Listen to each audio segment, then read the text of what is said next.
When he was here, I asked him about what was Lynchian. And I took that right out of your piece. And I'm sure he just looked at you and blinked very slowly. Well, he didn't have a great answer. Because I don't think he thinks that way.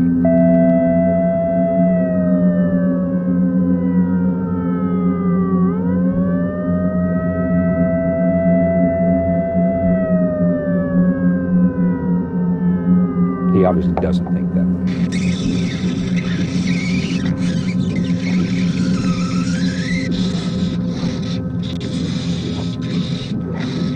Yeah, there's a part in the essay that kind of does this academic, let's unpack the idea of Lynchian, and what Lynchian means is something about the unbelievably grotesque existing in a kind of union with the unbelievably banal, and then it gives a series of scenarios about what is and isn't Lynchian. Jeffrey Dahmer was borderline Lynchian. Borderline? Well, the refrigerator. And actually what was Lynchian was having the actual food products next to the disembodied bits of the corpse.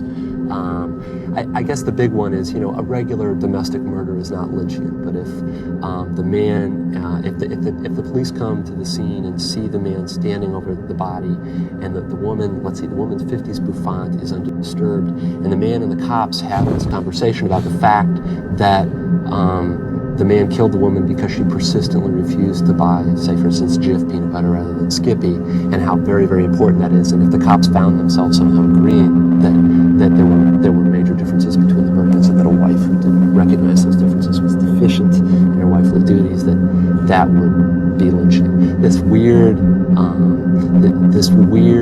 confluence of very dark, surreal, violent stuff and absolute, almost Norman Rockwell, banal American stuff. When people say Lynchian, what do they mean? I haven't got a clue. I think when you're inside of it, you can't see it. Yeah. And so I don't know. Yeah.